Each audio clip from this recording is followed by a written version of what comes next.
السلام علیکم ناظرین۔ ابن حسین، تو جانتا ہے کہ جب میں تجھے تنہائی میں بلاتا ہوں تو مجھے ضرور کوئی اہم مسئلہ درپیش ہوتا ہے۔ قتیبہ نے مسکرا کر کہا۔ اس کے جواب میں زرار بن حسین اور ابو موسیٰ بھی مسکرا دیے۔ اور تو بھی غور سے سن ابو موسیٰ، اس وقت ہم بہت نازک حالات سے گزر رہے ہیں۔ تم دونوں جانتے ہو کہ جہاد کا موسم آتے ہی ہمیں مصروف ہونا ہے، لیکن اس دفعہ جہاد کا موسم ہم سب کے لیے سختیاں لے کر آئے گا، کیونکہ میرا ارادہ ہے اور حجاج کا بھی یہی حکم ہے کہ مزید آگے بڑھنے سے پہلے بخارا کے بادشاہ دروان خدا سے جنگ لڑی جائے۔ قتیبہ اور حجاج کا یہ فیصلہ کہ مزید آگے بڑھنے سے پہلے دروان خدا سے جنگ کی جائے، جنگی اعتبار سے نہایت اہم اور قابل تحسین فیصلہ تھا، کیونکہ اس طرح نہ صرف مزید آگے بڑھنے کا راستہ صاف ہو جاتا تھا، بلکہ یہ خطرہ بھی دور ہو جاتا تھا کہ دشمن کی کوئی فوج مسلمانوں کی پشت سے حملہ کر سکے گی۔ لیکن میں جانتا ہوں کہ دروان خدا سے لڑنا اتنا آسان نہیں ہے۔ ہم ہر لحاظ سے اس سے کم تر ہوں گے، کیونکہ اس کی فوج کے پاس بہتر ہتھیار ہیں۔ اس کے علاوہ ہم جتنی کوشش کر لیں 40,000 سے زیادہ فوج اکٹھی نہیں کر سکتے، لیکن اس کی فوج کی کم از کم تعداد بھی 2.5 لاکھ سے زیادہ ہوگی۔ قتیبہ بن مسلم نے کہا، لیکن ہمارے ساتھ ہمارا اللہ ہے۔ زرار بن حسین نے کہا، ہاں میں جانتا ہوں، وہ اللہ ہی ہے جو تھوڑوں کو زیادہ پر غالب کرتا ہے، مگر اس وقت جب تھوڑوں کی جماعت حقائق سے منہ نہ موڑے، اور میں ان حقائق کی طرف ہی دیکھ رہا ہوں۔ ان حقائق کو دیکھتے ہوئے مجھے حالات اپنے خلاف نظر آ رہے ہیں۔ اب یہ ہم پر ہے کہ ہم ان حالات کو کس طرح اپنے حق میں موڑ کر اللہ تعالیٰ کی مدد حاصل کرتے ہیں۔ قتیبہ نے بالکل صحیح کہا تھا کہ اللہ تعالیٰ واقعی تھوڑوں کی مدد کرتا ہے، لیکن صرف اس وقت جب تھوڑوں کی جماعت حقائق کو سامنے رکھتے ہوئے اپنے خون کا آخری قطرہ بھی اپنے مقصد کے لیے صرف کر دے۔ ابن حسین، قتیبہ نے زرار سے کہا، اس وقت سب سے بڑے خطرے کی بات ہمارے لیے یہ ہے کہ ہماری کوئی آنکھ بخارا میں نہیں ہے، اور نہ ہی میں اپنے کسی جاسوس کو بخارا میں بھیجنا چاہتا ہوں، لیکن وہاں کے حالات سے باخبر رہنا بھی ہمارے لیے ضروری ہے۔ اس لیے میں تجھے اور ابو موسیٰ کو بخارا بھیجنا چاہتا ہوں۔ یہ اس لیے کہ تم باقاعدہ جاسوس نہیں ہو، لیکن اس کام کا تم دونوں کو تجربہ ضرور ہے۔ تو ہمیں کب روانہ ہونا ہوگا؟ ابو موسیٰ نے پوچھا۔ تم دونوں کو کل ہی روانہ ہو جانا چاہیے، لیکن ایک بات کا خیال رکھنا کہ تم یہاں سے سیدھا بخارا کی طرف نہیں جاؤ گے۔ تمہیں یہ ظاہر کرنا ہے کہ تم بصرہ جا رہے ہو، حجاج کے پاس، لیکن تم بصرہ بھی نہیں جاؤ گے۔ تمہیں یہاں سے بصرہ کے راستے پر ہی جانا ہوگا، لیکن بصرہ سے چند منزلیں دور تم دمشق کی طرف جانے والے راستے پر چلے جاؤ گے، اور اس راستے پر 2 دن چلنے کے بعد تم عام راستے سے علیحدہ ہو جاؤ گے۔ عام راستے سے علیحدہ ہو جانے کے بعد تمہیں اپنا راستہ تبدیل کر کے بخارا پہنچنا ہے، لیکن یہ خیال رکھنا کہ بخارا جاتے ہوئے عام راستے سے جتنا دور رہ سکو گے اتنا ہی تمہارے لیے بہتر ہوگا۔ قتیبہ بن مسلم ان دونوں کو گویا ہدایات دے رہا تھا۔ یہ تمام احتیاطیں اس لیے ہیں کہ مجھے اطلاع ملی ہے کہ بخارا کا جاسوسی نظام بھی حرکت میں آ گیا ہے، اور ان لوگوں نے اپنے کچھ جاسوس ہمارے علاقوں میں بھیج دیے ہیں۔ اس لیے ہمیں عملے رازداری سے کام لینا ہوگا، اور یہ تمام باتیں صرف ہم تینوں کے درمیان ہی رہیں گی۔ قتیبہ نے آخری بات پر قدرے زور دیا۔ تو اس بات کی فکر نہ کر ابن مسلم، ابو موسیٰ نے کہا، اب تم دونوں جاؤ اور سفر کی تیاریاں شروع کر دو، لیکن تیاری اس طرح کرنا جیسے تم بصرہ جانے کی تیاری کر رہے ہو۔ میں تمہیں حجاج کے نام ایک مراسلہ بھی دوں گا، تم نے یہ مراسلہ حجاج کو نہیں دینا، لیکن یہ سب راستے کی احتیاط کے لیے ہے۔ مجھے حالات سے شدید خطرہ محسوس ہو رہا ہے، تو فکر نہ کر ابن مسلم، اللہ سب بہتر کرے گا۔ وہ ہماری اور تیری نیتوں کو جانتا ہے، وہ کبھی بھی اپنے مخلص بندوں کو مایوس نہیں کرتا۔ زرار بن حسین نے کہا۔ مزید کچھ گفتگو کے بعد زرار بن حسین اور ابو موسیٰ چلے گئے۔ جانے کے بعد کچھ دیر قتیبہ سوچ میں غرق رہا، پھر جیسے اسے کوئی کام یاد آ گیا اس نے فوراً کاتب کو بلوایا۔ کاتب کے آتے ہی قتیبہ بن مسلم نے اسے حجاج کے نام ایک خط لکھوانا شروع کر دیا۔ اسی رات ایک سایہ مروف سے دور ہٹتا جا رہا تھا، اگرچہ قلعے کے دروازے بند تھے اور حالات کے پیش نظر شہر کا دفاع پہلے سے زیادہ چوکس تھا، لیکن وہ پھر بھی شہر سے نکل آیا تھا۔ شہر سے نکلنے کے لیے اس نے نہایت عجیب تدبیر کی تھی۔ یہ تدبیر عجیب اس لیے تھی کہ شہر سے باہر نکلنے کا جو طریقہ اس نے اختیار کیا تھا وہ نہایت خطرناک تھا۔ اس نے اس سخت پہرے میں فصیل کے ساتھ رسا لٹکایا اور دیوار کی دوسری طرف اتر گیا۔ اس نے رسا اس جگہ لٹکایا تھا جہاں کافی اندھیرا تھا، اس لیے اس کو کوئی نہیں دیکھ سکا تھا، اور اس کی دوسری وجہ یہ بھی تھی کہ اس نے کالے کپڑے پہنے ہوئے تھے۔ دیوار سے اترنے کے بعد اس نے رسا اسی جگہ لٹکا رہنے دیا اور شہر سے دور ایک قصبے کی طرف چل دیا۔ یہ قصبہ شہر سے چند میل کے فاصلے پر تھا۔ وہ پیدل ہی چلا جا رہا تھا اور اس کے انداز سے لگ رہا تھا کہ اسے واپس آنے کی بھی جلدی ہے۔ وہ چند قدم چلنے کے بعد پیچھے مڑ کر ضرور دیکھ لیتا تھا، لیکن ایسا کرتے ہوئے اس کی رفتار کم نہیں ہوتی تھی۔ کافی دیر چلنے کے بعد وہ قصبے کے قریب پہنچ گیا۔ یہ قصبہ ایک ریتیلے علاقے میں تھا، اس لیے قصبے کے مکانات کافی دور سے ہی نظر آ جاتے تھے۔ رات کے اندھیرے میں جب چاند بھی پوری طرح نہیں نکلا تھا، یہ مکانات سیاہ بھوت لگتے تھے۔ قصبے کے قریب پہنچ کر وہ رک گیا۔ کچھ دیر ادھر ادھر دیکھنے کے بعد وہ ریت کے ایک ٹیلے کی اوٹ میں چلا گیا۔ وہ کافی دیر اس ٹیلے کے پیچھے چھپا رہا، جب الو کے بولنے کی آواز سنائی دی۔ اس صحرا میں الو کی آواز سنائی دینا عجیب محسوس ہوتا تھا، اس لیے وہ شخص ایک دم چونک گیا۔ کچھ دیر بعد جب الو کی دوبارہ آواز سنائی دی تو وہ شخص ٹیلے کی اوٹ سے نکلا اور ٹیلے پر چڑھ گیا۔ یہ ٹیلا قدرے اونچا تھا۔ ٹیلے پر چڑھنے کے بعد اسے ٹیلے سے دور سے دو سائی دکھائی دیے۔ ٹیلے کی اوٹ سے آدھا چاند جھانک رہا تھا۔ ٹیلے پر چڑھنے کے بعد اس شخص نے اپنے آپ کو اس طرح کھڑا کر دیا کہ اس کے بازو کندھوں کے متوازی فضا میں اٹھے ہوئے تھے اور دور کھڑے دونوں سائیوں کے لیے چاند اس کے پیچھے چھپ گیا تھا۔ ہوا قدرے تیز چل رہی تھی، جس سے ٹیلے پر کھڑے آدمی کے سیاہ کپڑے پھڑ پھڑا رہے تھے اور دیکھنے والوں کو وہ سیاہلی بادے میں لپٹا ہوا بھوت نظر آ رہا تھا۔ اگرچہ چاند کی روشنی پھیلی ہوئی تھی، لیکن اس کے خد و خال نمایاں نہیں تھے۔ شاید اس کی وجہ یہ تھی کہ چاند کی طرف اس کی پیٹھ تھی۔ اس نے فضا میں معلق اپنے بازو کو اوپر اٹھایا اور انہیں سر سے اوپر لے گیا اور پھر انہیں ڈھیلا چھوڑ دیا، جس سے اس کے بازو دوبارہ اصلی حالت میں آ گئے۔ جیسے ہی اس کے بازو دوبارہ اصلی حالت میں آئے وہ ٹیلے کے پیچھے اتر گیا۔ یہ کوئی اشارہ تھا جو اس نے ٹیلے کے سامنے موجود آدمیوں کو دیا تھا۔ یہ اشارہ پاتے ہی وہ دونوں آدمی ٹیلے کی پچھلی طرف چلے گئے، لیکن وہاں کوئی بھی نہیں تھا۔ اس بات پر انہیں حیران ضرور ہونا چاہیے تھا، لیکن ایسا لگتا تھا جیسے انہیں اس بات کی توقع تھی کہ وہ اکیلا محض ٹیلے کے پیچھے نہیں ہوگا۔ ان دونوں نے اس شخص کو ڈھونڈنے کی بجائے ٹیلے کے پیچھے زمین کو دیکھنا شروع کر دیا۔ ایسے لگتا تھا جیسے وہ ریت میں کوئی چیز تلاش کر رہے ہوں۔ جس وقت وہ ریت میں کوئی چیز تلاش کر رہے تھے، سیاہ لباس والا شخص واپس مرو کی طرف جا رہا تھا۔ اگرچہ اس کی رفتار خاصی تیز تھی، لیکن اس کی چال سے ایسے لگتا تھا جیسے اسے یقین ہو کہ کوئی اس کا پیچھا نہیں کرے گا۔ وہ جس طرح قلعے سے باہر آیا تھا، اسی طرح قلعے میں دوبارہ چلا گیا۔ اسے کسی نے نہیں دیکھا تھا۔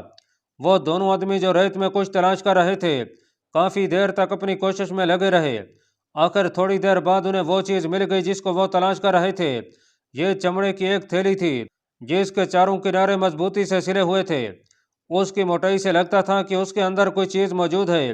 ان میں سے ایک نے اس تھیلی کو اپنی جیب میں ڈالا اور دونوں قصبے کی طرف چل پڑے۔ قصبے میں پہنچ کر انہوں نے قصبے کے سب سے پہلے گھر کا دروازہ کھٹکھٹایا۔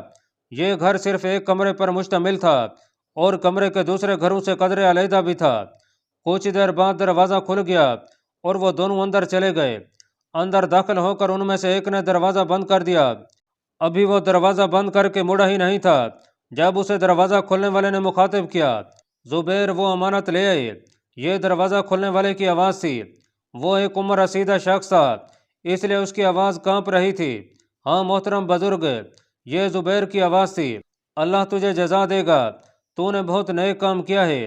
یہ اسی عمر رسیدہ شخص کی آواز تھی۔ مجھ سے زیادہ جزا کا حقدار مسنا ہے۔ زبیر نے مسکرا کر اپنے ساتھی کی طرف دیکھا۔ ہاں مجھے اندازہ ہے، عمر رسیدہ شخص نے کہا۔ اس کے انداز سے لگ رہا تھا کہ وہ زیادہ بولنے کا عادی نہیں ہے۔ کچھ دیر خاموش رہنے کے بعد وہ دوبارہ بولا، اب بہتر یہی ہے کہ تم وہ امانت میرے حوالے کر دو اور اپنے اپنے گھروں کو چلے جاؤ۔ نئی ہدایات میں صبح تمہیں دوں گا۔ اس کی بات سن کر زبیر نے اپنی جیب سے وہ تھیلی نکالی اور عمر رسیدہ شخص کے حوالے کر دی۔ اس کے بعد وہ دونوں چلے گئے۔ ناظرین، ان کے جانے کے بعد اس شخص نے تھیلی کو چاک کر کے کھول دیا۔ اس کے اندر سے ایک کاغذ نکلا جو لمبائی میں کافی بڑا تھا اور اس کو کئی تہوں میں لپیٹ کر تھیلی میں سیا گیا تھا۔ اس نے کاغذ کو کھولا، اس پر ایک تحریر درج تھی۔ اس نے تحریر پڑھنی شروع کر دی۔ جو وہ تحریر پڑھتا جا رہا تھا، اس کے چہرے پر مسکراہٹ ابھرتی آ رہی تھی۔ اگلے دن ابھی سورج مکمل طور پر نکلا بھی نہیں تھا جب قتیبہ نے زرار بن حسین اور ابو موسیٰ کو بلوا لیا۔ جلد ہی دونوں آ گئے۔ وہ دونوں سفر کی تیاری مکمل کر کے آئے تھے۔ اے ابو موسیٰ، کیا تو سفر کے لیے تیار ہے؟ قتیبہ بن مسلم نے مسکرا کر ابو موسیٰ کی طرف دیکھا۔ ہاں میرے دوست، میں سفر کے لیے ہر طرح سے تیار ہوں، ابو موسیٰ نے جواب دیا۔ اور تو ابن حسین؟ قتیبہ بن مسلم نے زرار بن حسین سے سوال کیا۔ ابن مسلم، تجھے مجھ سے کچھ پوچھنے کی ضرورت ہے؟ زرار بن حسین نے مسکرا کر جواب دیا تو قتیبہ بھی مسکرا دیا۔ تم دونوں کو اس بات کا بخوبی اندازہ ہونا چاہیے کہ یہ سفر تم دونوں کی زندگی کا آخری سفر بھی ہو سکتا ہے۔ قتیبہ بن مسلم نے دونوں سے کہا، یہ بھی ہو سکتا ہے کہ تم بچ نکلو اور اپنے مقصد میں کامیاب ہو جاؤ، اور اس بات کی ہمیں ضرورت ہے کہ تم دونوں اپنے مقصد میں کامیاب ہو جاؤ، بلکہ زندہ سلامت بھی واپس پہنچ جاؤ، کیونکہ تم دونوں جانتے ہو کہ تمہارے جیسے سپوت خال خال ہی پیدا ہوتے ہیں۔ قتیبہ کی یہ بات سن کر وہ دونوں مسکرا دیے۔ اس مہم کی کامیابی کا انحصار اس بات پر ہے کہ تم اپنے دماغوں کو کس حد تک چوکس رکھتے ہو اور اپنی عقل کو کس طرح استعمال کرتے ہو۔ اور ہاں، ایک بات کا خاص خیال رکھنا، کبھی بھی اپنے آپ کو خود ہلاکت میں نہ ڈالنا۔ میں جہاں تمہیں بھیج رہا ہوں وہاں تمہاری ہلاکت کے لیے دشمن نے بڑے ہی دل فریب پھندے تیار کر رکھے ہیں۔ اے مسلم کے بیٹے، اگر تو نے ہم پر اپنے اعتماد کا اظہار کیا ہے تو ہم کبھی بھی تیرے اعتماد کو پامال نہیں ہونے دیں گے، اور جہاں تک ہماری مہم کی کامیابی کا دار و مدار ہے تو اللہ تعالی ہماری مدد کے لیے موجود ہے۔ زرار بن حسین نے کہا، ابن حسین، کیا تجھے اللہ کی مدد پر اتنا یقین ہے جتنا تو کہہ رہا ہے؟ قتیبہ بن مسلم نے عجیب سے انداز سے سوال کیا۔ ہاں مسلم کے بیٹے، زرار بن حسین نے جواب دیا، لیکن یہ یاد رکھنا کہ اللہ کبھی تیری مدد نہیں کرے گا اس وقت تک جب تک کہ تو اپنے مقصد کے لیے اپنی جان بھی لڑا نہیں دے گا، اور اگر تو اپنے مقصد کے لیے جان لڑا دینے سے بھی گریز نہیں کرے گا تو یہ اللہ ہی ہوگا جو تیری جان کی حفاظت کرے گا۔ اور اگر تم صرف اس یقین کے ساتھ کہ اللہ تیری مدد کرے گا ہاتھ پر ہاتھ دھر کر بیٹھ گیا تو مجھے قسم ہے اس ذات کی جس کے قبضے میں میرا ایک ایک سانس ہے، تو کبھی اپنے مقصد میں کامیاب نہیں ہو سکے گا۔ تو نے بالکل ٹھیک کہا ابن مسلم، لیکن کیا تجھے میرے جذبے پر شک ہے؟ زرار بن حسین نے سوال کیا۔ مجھے تیرے جذبے پر شک نہیں، لیکن تیرے اچھے برے کے بارے میں تجھے آگاہ کرنا میرا فرض ہے، کیونکہ مجھے تیرا امیر بنایا گیا ہے۔ قتیبہ بن مسلم نے جواب دیا۔ ناظرین، قتیبہ بن مسلم نے بالکل ٹھیک کہا تھا کہ بحیثیت امیر اپنی رعایا کے ہر اچھے برے کا خیال رکھنا اس کی ذمہ داری تھی۔ وہ ان حکمرانوں میں سے نہیں تھا جن کے پاس حکومت آتے ہی ان کی آنکھیں ہی بدل جاتی ہیں، انہیں یہ بھی معلوم نہیں رہتا کہ ان کے زیر سایہ ملنے والی رعایا کی اخلاقی حالت کیا ہے۔ وہ صرف اسی میں خوش ہوتے ہیں کہ ان کے پاس حکومت ہے اور دن رات سلام کرنے کے لیے باڈی گارڈ اور نوکر چاکر موجود ہیں۔ انہیں اس بات کی بھلا پرواہ ہی کیا ہو سکتی ہے کہ کسی قوم کی ترقی کے لیے سب سے اہم چیز اس قوم کی اخلاقی حالت ہے، اور نہ ہی وہ اس بات کو جانتے ہیں۔ اور یہ بات آج کے دور میں ایک مرد کی حیثیت اختیار کر گئی ہے۔ آج کے دور میں جب ہماری قوم کی اخلاقی حالت دن بدن خراب سے خراب تر ہوتی جا رہی ہے، اور یہ ہمارے حکمرانوں کا اولین فرض ہے کہ وہ قوم کی اخلاقی حالت کو بہتر بنانے کے لیے اقدامات کریں۔ تم دونوں تھوڑی دیر تک روانہ ہو جاؤ اور ہر حال میں میری ہدایت پر عمل کرنا۔ مجھے ایسا محسوس ہو رہا ہے کہ کچھ آنکھیں مسلسل ہماری نگرانی کر رہی ہیں، اور مجھے یہ بھی محسوس ہو رہا ہے کہ تمہارا پیچھا ضرور کیا جائے گا۔ اگر تمہیں راستے میں کوئی خطرہ محسوس ہو تو سب سے پہلے اس خطرے کو طلب کرنا۔ یہ ذہن میں رکھو کہ اب تک جتنی بھی جاسوسی مہمات بھیج چکے ہیں یہ ان سب سے پیچیدہ، مشکل اور اہم مہم ہے۔ قتیبہ بن مسلم نے انہیں کہا، ہمیں اس بات کا احساس ہے مسلم کے بیٹے۔ ابو موسیٰ نے کہا۔ کچھ مزید گفتگو کے بعد قتیبہ بن مسلم نے انہیں رخصت کر دیا۔ جس وقت قتیبہ بن مسلم زرار بن حسین اور ابو موسیٰ سے گفتگو کر رہا تھا اس وقت مرو سے کچھ دور قصبے میں اس بوڑھے کے پاس زبیر اور مسنہ موجود تھے۔ وہ عمر رسیدہ شخص زبیر اور مسنہ سے کہہ رہا تھا، آج کسی بھی وقت دو گھڑ سوار مرو سے نکلیں گے، ان کا رخ بصرہ کی طرف ہوگا، تم دونوں نے ان کی آخری منزل تک ان کا پیچھا کرنا ہے، یعنی بصرہ تک۔ زبیر نے سوال کیا، نہیں، اس آخری منزل تک جہاں تک وہ جائیں گے، اور واپسی پر بھی تم نے ان کی مکمل نگرانی کرنی ہے۔ عمر رسیدہ شخص نے انہیں کہا، لیکن اس نگرانی سے ہمارا مقصد کیا ہوگا؟ مسنہ نے سوال کیا، ہم نے صرف یہ جاننا ہے کہ آیا وہ بصرہ ہی جاتے ہیں یا ان کا کوئی اور مقصد بھی ہے، کیونکہ ہمیں ملنے والی اطلاعات کے مطابق ان دونوں قاصدوں نے بصرہ جانا ہی نہیں، وہ راستے سے ہی کہیں اور چلے جائیں گے۔ اس کا مطلب یہ ہوا کہ ان کا بصرہ جانا ہی کوئی چال ہے؟ زبیر نے پوچھا۔ ہاں، یوں ہی سمجھ لو، عمر رسیدہ شخص نے جواب دیا۔ مزید کچھ ہدایات کے بعد اس عمر رسیدہ شخص نے زبیر اور مسنہ کو رخصت کر دیا۔ جب سورج تھوڑا اوپر آ گیا اور اس کی تمازت صحرا کو جلانے لگی تو مرو سے دو گھڑ سوار نکلے۔ انہوں نے منہ اور سر کے گرد کپڑے لپٹے ہوئے تھے، اس لیے ان کے چہرے نظر نہیں آ رہے تھے۔ ان کے گھوڑوں کی پیٹھ پر سامان بندھا ہوا تھا جس سے لگتا تھا کہ وہ کسی لمبے سفر پر جا رہے ہیں۔ ان کا رخ بصرہ کی طرف تھا۔ وہ خاموشی سے اپنے سفر پر رواں تھے۔ حیرت کی بات یہ تھی کہ معروف سے کافی دور پہنچ کر بھی انہوں نے آپس میں کوئی بات نہیں کی تھی۔ اگرچہ وہ ایک ساتھ ہی سفر کر رہے تھے، لیکن ان کے انداز سے لگتا تھا جیسے انہیں ایک دوسرے سے کوئی سروکار نہ ہو۔ وہ آہستہ آہستہ سفر کر رہے تھے اور ان کے انداز سے کوئی جلدی ظاہر نہیں ہو رہی تھی۔ سورج سر پر آنے تک وہ معروف سے بہت دور نکل آئے تھے۔ سورج سر پر آ جانے کی وجہ سے گرمی بہت زیادہ ہو گئی تھی اور صحرا کی ریت جلنے لگی تھی۔ گرمی کی شدت دیکھتے ہوئے ان دونوں نے گھوڑے روک لیے۔ وہ کسی پناہ کی تلاش میں تھے تاکہ دوپہر کا وقت گزار سکیں۔ آخر تھوڑی سی تلاش کے بعد وہ ایک پناہ گاہ تلاش کرنے میں کامیاب ہو گئے۔ یہ صحرا میں ایک پتھریلی چٹان تھی جو اوپر سے آگے کو جھکی ہوئی تھی۔ دونوں نے اس کے نیچے اپنے گھوڑے روک لیے اور گھوڑوں سے اترے۔ انہوں نے گھوڑوں کو باندھا نہیں بلکہ کھلا رہنے دیا۔ شاید وہ جانتے تھے کہ گھوڑا اپنے مالک سے وفاداری کرنا خوب جانتا ہے۔ دونوں نے اپنے اپنے گھوڑوں کو خوراک ڈالی اور کچھ دیر بعد ریت پر سائے میں لیٹ گئے۔ انہوں نے یہاں بھی ایک دوسرے سے بات نہیں کی تھی اور نہ ہی انہوں نے اپنے سر اور منہ کے گرد لپٹے ہوئے کپڑے اتارے تھے۔ جلد ہی وہ دونوں سو گئے اور انہیں اپنے ارد گرد کا کوئی ہوش نہ رہا۔ انہیں سوئے ہوئے کچھ ہی دیر گزری تھی کہ دو اور گھڑ سوار اسی جگہ آ کر رک گئے، اپنے گھوڑوں سے اترے اور پہلے دونوں مسافروں کے سامان کی تلاشی لینے لگے، لیکن اس سامان میں انہیں کھانے پینے کی چیزوں کے علاوہ اور کوئی چیز نہ مل سکی۔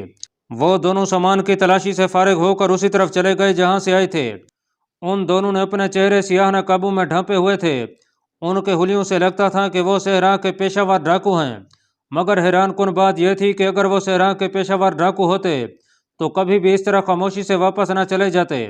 کافی دیر سونے کے بعد معروف سے آنے والے سوار نیند سے بیدار ہوئے۔ یہ عصر کی نماز کا وقت تھا۔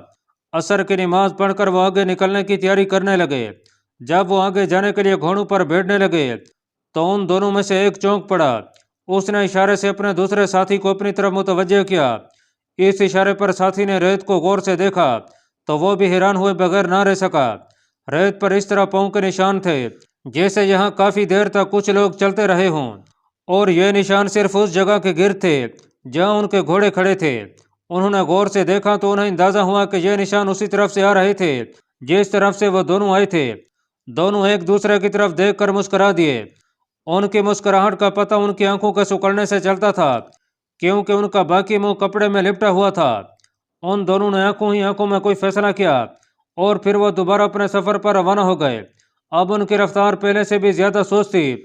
ایسا لگتا تھا جیسے وہ خود ہی مزید آہستہ جا رہے ہوں یا پھر انہیں بصرہ پہنچنے کی کوئی جلدی نہیں تھی۔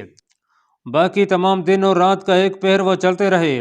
ابھی تک ان کا تمام سفر صحرا میں ہی ہوا تھا، لیکن رات کا اندھیرا بڑھنے کے ساتھ ساتھ صحرا کے آثار ختم ہوتے جا رہے تھے اور پہاڑی علاقہ شروع ہو رہا تھا۔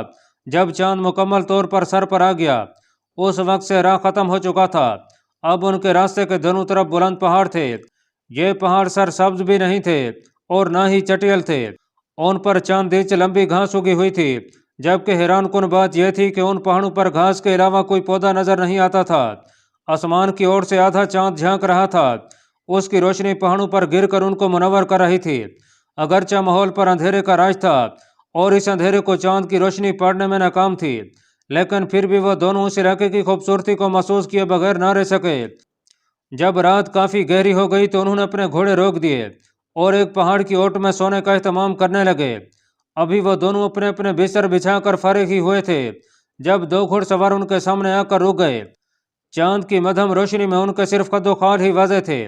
یا صرف اتنا پتہ چلتا تھا کہ انہوں نے منہ پر کپڑے لپیٹ رکھے ہیں جن کا رنگ یا تو کالا تھا یا پھر بہت گہرا تھا، کیونکہ اندھیرے میں وہ کالے ہی لگ رہے تھے۔ اللہ پاک کمی بیشی معاف فرمائے۔ اللہ آپ کا حامی و ناصر ہو۔